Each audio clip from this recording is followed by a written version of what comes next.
जय Hind and hello guys, स्वागत है आपका आपके अपने YouTube चैनल ज्ञानदे होस्ट में। और इस वीडियो में मैं आपको बताने वाला हूं SBI PO ऑनलाइन फॉर्म 2023 के बारे में कि कैसे आपको प्रोबेशनरी ऑफिसर्स का फॉर्म फिलअप करना है। यहां पर आपको स्टेप बाय स्टेप पूरी जानकारी दी जाएगी जिससे कि आप इस फॉर्म को बिना किसी मिस्टेक के भर पाएंगे। तो चलिए देर किस बात की, शुरू करते हैं। गाइज अभी जो वीडियो में देख सकते हैं ये हमारी ऑफिशियल वेबसाइट jobsgyan.in है। इसका लिंक वीडियो को डिस्क्रिप्शन में दिया है। जैसे ही आप लिंक ओपन करेंगे आपके सामने इस रिक्रूटमेंट की जानकारी आएगी जहां पर जानने को मिलेगा कि 2000 पद आपके निकाले, एज आपकी 21 से 30 साल रखी गई है। आप लोग इस फॉर्म को 27 सितंबर 2023 तक भर पाएंगे। कौन सी कैटेगरी के लिए कितनी वैकेंसी वो आप चेक कर सकते हैं, क्वालिफिकेशन क्या चाहिए एग्जैक्टली वो आप यहां पर देख सकते हैं। तो ये सभी जानकारी चेक करने के बाद में आप यहां पर आइए और आपको इंपोर्टेंट लिंक्स के सेक्शन में आकर के अप्लाई ऑनलाइन लिंक इसके ऊपर क्लिक करना है। इस पर क्लिक करने के बाद आपके सामने ये वेबसाइट आ जाएगी जो कि आपको मोबाइल के अंदर लैंडस्केप मोड यानी कि जैसे कि आप मोबाइल में कोई गेम या वीडियो देखते हैं ऐसे चलानी है तभी ये ओपन हो पाएगी। एंड फिर आप यहां पर click here for new ration इसके ऊपर क्लिक करेंगे। अब गाइज आपके सामने यहां पर पहला स्टेप बेसिक इन्फो का आ जाएगा। आप यहां पर आपका जो फर्स्ट नेम है सबसे पहले वो एंटर करेंगे, फिर फर्स्ट नेम को दोबारा डाल करके वेरीफाई कर देंगे। अगर आपका मिडिल नेम है तो आप यहां पर डालेंगे, नहीं तो आप खाली छोड़ देंगे। देन गाइज आपका जो लास्ट नेम है वो आपको एंटर करना है, इसको दोबारा डाल करके वेरीफाई कर देना है। फिर आप आपका मोबाइल नंबर एंटर करेंगे, नंबर को भी दोबारा डाल करके वेरीफाई कर देंगे। कोई अन्य नंबर देना चाहते तो अल्टरनेटिव नंबर के अंदर दे सकते हैं, नहीं तो आप इसको खाली छोड़ दीजिए। फिर जो आपकी ईमेल आईडी है उसमें जो @ से पहले का है वो आप यहां पर इसके अंदर लिखेंगे और @ के बाद का जो डोमेन है वो आप सिलेक्ट कर लेंगे। जैसे कि मेरी ईमेल gmail.com पर है तो मैं gmail.com सिलेक्ट कर लूंगा। तो अब यहां पर आपको अपनी email ID confirm email ID के अंदर पूरी डालनी है, कोई डोमेन सिलेक्ट करने की आवश्यकता नहीं है। फिर आप ये सिक्योरिटी कोड डालेंगे और सभी जानकारी चेक करते हुए सेव एंड नेक्स्ट के ऊपर क्लिक करेंगे। अब गाइज आपका रजिस्ट्रेशन हो चुका है और आपको रजिस्ट्रेशन नंबर एंड पासवर्ड की जानकारी आपकी डिस्प्ले पर और साथ ही सेम जानकारी आपको ईमेल और मैसेज के माध्यम से सेंड कर दी गई है। अभी आप यहां पर इस स्टेप के अंदर फोटो और साइन अपलोड करेंगे। फोटो का जो डायमेंशन है वो आप देख सकते हैं। एंड अगर साइज की बात करें तो आपके फोटो का साइज 20 से 50 के भी होना चाहिए। तो चूज फाइल के ऊपर क्लिक कीजिए, जहां पर भी आपकी फोटो फाइलें दिए गए साइज के अंदर वो सिलेक्ट कीजिए एंड यहां से ओपन कर लीजिए। तो आपकी फाइल इस तरह से आ जाएगी। अब आप यहां पर आई कंफर्म इसके ऊपर क्लिक करके इसको वेरीफाई कर देंगे। फिर सेम वे में आपको सिग्नेचर अपलोड करना है। चूज फाइल के ऊपर क्लिक कीजिए। सिग्नेचर का साइज आपका 10 से 20 केबी के बीच में रहना चाहिए। तो आपकी साइन की फाइल सिलेक्ट करेंगे और ओपन करेंगे। ओपन करने के बाद में आपकी फाइल आ जाएगी। फिर आप इसके ऊपर टिक करके इसको वेरीफाई करेंगे एंड देन नेक्स्ट के ऊपर क्लिक करेंगे।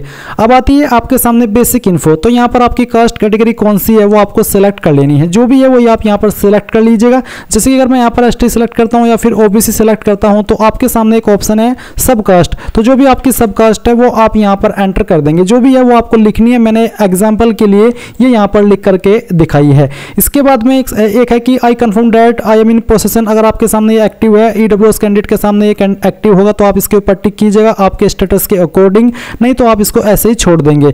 फिर सवाल आता है कि क्या आप विकलांग है और आपकी विकलांगता 40% या उससे ज्यादा है। अगर हाँ तो यस, नहीं तो आपको नो करना है। अगर आप विकलांग है तो आपके सामने ये ऑप्शन एक्टिव होंगे जिनका आंसर आपको यहाँ पर करना है। नॉर्मल कैंडिडेट के आगे ये ऑप्शन एक्टिव नहीं होंगे। जो सभी के सामने एक एक्टिव ऑप्शन होगा वो ये है कि are you a person with specified disability covered under the definition of section 2। यानी कि अगर आपको कोई एक स्पेसिफाइड डिसेबिलिटी है जो कि इस रूल के अंतर्गत आती है तो आप यहाँ पर यस कीजिए, नहीं तो आपको नो करना है। अगर आप बिल्कुल ठीक ठाक है, कोई भी प्रॉब्लम आपको नहीं है तो आप यहाँ पर नो कर दीजिए। इसके बाद यहाँ पर religion to which you belong, आपका रिलीजन क्या है वो आप यहाँ पर सिलेक्ट कर लीजिए।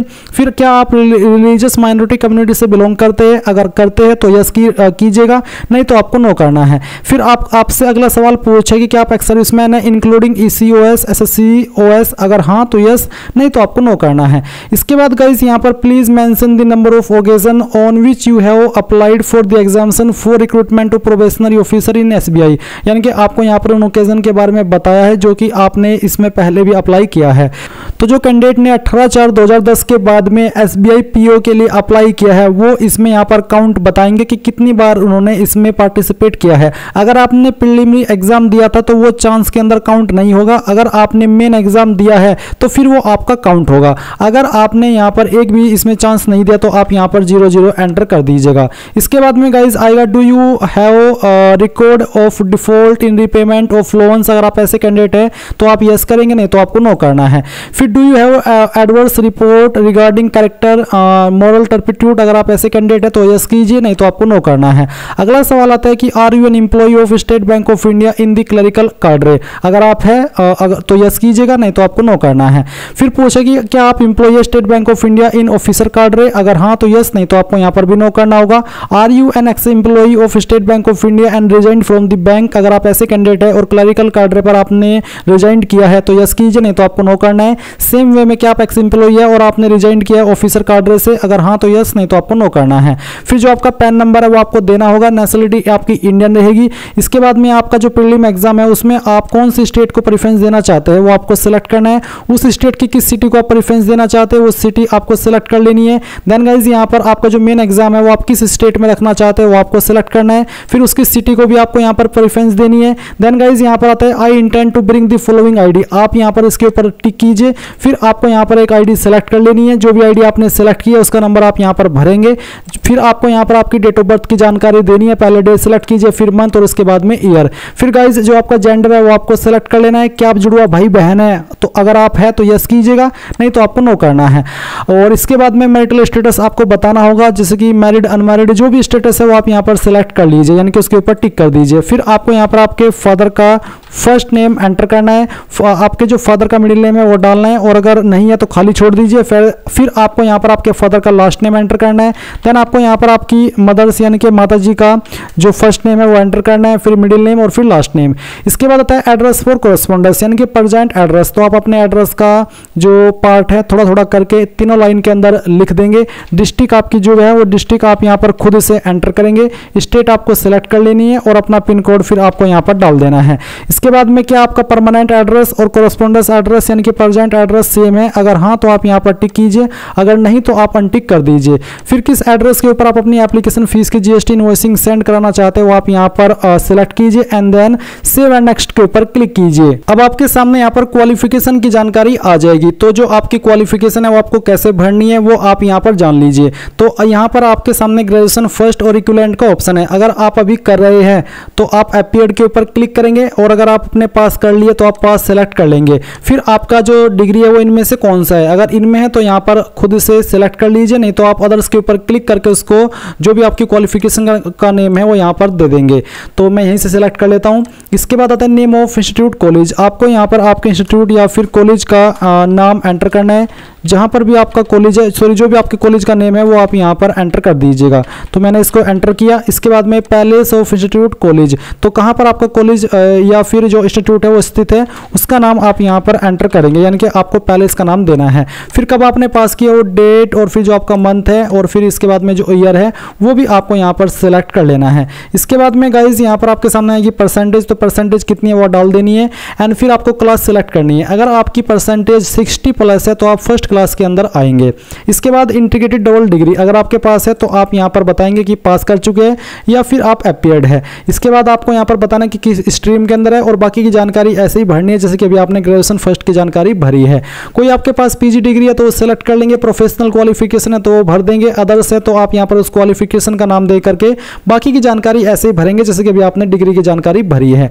फिर आता है अदर डिटेल, क्या आप जो प्री एग्जाम ट्रेनिंग मिलती है SC ST OBC और रिलीजियस माइनॉरिटी कम्युनिटी कैंडिडेट को क्या आप वो लेना चाहते हैं, अगर हाँ तो यस कीजिए। फिर आप यस करने के बाद बताइए कि कौन सी स्टेट के अंदर आप रखना चाहते हैं। फिर यहाँ पर जो प्री एग्जाम की ट्रेनिंग का सेंटर है वो आप यहाँ पर सिलेक्ट कर लीजिए। इसके बाद गाइज आपको लैंग्वेज कौन कौन सी आती है, तो जैसे कि मैं यहाँ पर हिंदी लिखता हूँ, हिंदी पढ़नी आती है, लिखनी आती है और बोलनी आती है, तो आप तीनों के ऊपर टिक कर देंगे। इसके बाद जो आपको सेकंड लैंग्वेज आती है वो भी आपको यहाँ पर टिक करके बता देनी है। कोई तीसरी लैंग्वेज आपको आती है वो भी आप यहाँ पर लिखिएगा और लिखने के बाद में उसका स्टेटस भी आपको बताना है एंड देन फिर आप यहाँ पर नीचे से नेक्स्ट के ऊपर क्लिक करेंगे। अब आपके सामने यहाँ पर आपके फॉर्म का प्रीव्यू है, आपने जितनी भी जानकारी भरी है वो आप चेक करते हुए नीचे की तरफ आएंगे, फिर डिक्लेरेशन देखेंगे। डिक्लेरेशन में आप पहले वाले के ऊपर आई एग्री पर क्लिक करेंगे, सेकंड वाले के ऊपर आप तब टिक करेंगे जब आप ये जानकारी समझ लेंगे। यहाँ पर बोला है कि I confirm that my name as filled by me in the application form exactly match with the name in my ID proof, यानी कि जो आईडी आपने इस फॉर्म के अंदर सेलेक्ट किए है उसके अंदर और जो नाम आपने इस फॉर्म के अंदर भरा है अगर दोनों में सेम नाम है, कोई भी स्पेलिंग अलग नहीं है, बिल्कुल सेम है, तो फिर आप इसके ऊपर टिक कर देंगे। बट अगर आपकी आईडी के अंदर या फिर जो डॉक्यूमेंट है उसके अंदर नाम अलग है तो आप तीसरे वाला टिक करेंगे। अगर सही है बिल्कुल एक जैसा है तो फिर तीसरे के ऊपर आपको टिक नहीं करना है एंड कंप्लीट कंप्लीट रजिस्ट्रेशन के ऊपर क्लिक करके यहाँ से ओके करना है। एक बार फिर से ओके करना है। ओके करने के बाद आप यहाँ पर लेफ्ट थंब इंप्रेशन अपलोड करेंगे। चूज फाइल के ऊपर क्लिक कीजिए, जहाँ पर भी आपकी फाइल है सेलेक्ट कीजिए और यहाँ से ओपन कर दीजिए। तो आपका जो इंप्रेशन है वो यहाँ पर इस तरह से आ जाएगा। आप इसको ओके करेंगे। ओके करने के बाद में आपको हैंड रिटन डिक्लेरेशन अपलोड करना है। इसमें क्या लिखना है वो आप जान लीजिए। जो लिंक मैंने आपको वीडियो के डिस्क्रिप्शन में दे रखा है ये आप ओपन कीजिएगा और यहाँ पर हैंड रिटन डिक्लेरेशन के नाम से एक हेडिंग है। ये जो यहाँ लाइन दी गई है नेम ऑफ द कैंडिडेट, वो आप यहाँ पर आपका नाम लिखेंगे। डेट ऑफ बर्थ के सामने जो आपकी डेट ऑफ बर्थ है वो आप लिख देंगे और बाकी की जो लाइन है ऐसे ही आप लिख देंगे जो यहाँ पर दी गई है। ये आपको एक कोरे कागज पर लिखनी है, उसको स्कैन करना है। फिर चूज फाइल के ऊपर क्लिक करके जहाँ पर वो आपकी वो फाइल है सिलेक्ट करनी है और यहाँ से ओपन कर लेनी है। इसके बाद इस तरह से आपका डिक्लेरेशन आएगा। आप यहाँ पर इसको ओके कीजिएगा। ओके करने के बाद में आप यहाँ पर आपके सामने जो सिक्योरिटी कोड है वो एंटर कीजिए। ये एंटर करने के बाद आप सेव एंड नेक्स्ट के ऊपर क्लिक कीजिए और यहाँ से ओके कर दीजिए। ओके करने के बाद में गाइज आप देखेंगे कि आपका फॉर्म सबमिट हो चुका है। जो कैंडिडेट इस फॉर्म को जनरल ओबीसी से भर रहे हैं उनको पहले फीस जमा करनी होगी, तभी वो अपने फॉर्म का फाइनल प्रिंट आउट ले पाएंगे। SC ST के लिए कोई फीस नहीं है क्योंकि मैंने बाद में ST कैटेगरी सेलेक्ट कर ली थी, तो ये डायरेक्टली अपने फॉर्म का प्रिंट ले सकते हैं प्रिंट एप्लीकेशन के ऊपर क्लिक करके। सो गाइज इस तरह से आप लोग आपका SBI PO ऑनलाइन फॉर्म 2023 भर पाएंगे। आई होप ये प्रोसेस आपको पसंद आया होगा। अगर आपने अभी तक वीडियो को लाइक नहीं किया कर दीजिए, क्योंकि गाइज मैं आपके लिए यहाँ पर रात में ही ये वीडियो बना रहा हूँ। अगर आपको लगता है कि मैं आपके लिए कुछ स्पेशल एफर्ट कर रहा हूँ तो वीडियो को लाइक कर दीजिएगा। चैनल को सब्सक्राइब करके बेल आइकन भी ऑन कर लीजिए अगर आप चैनल के ऊपर नए हैं। Again thanks for watching. जय हिंद।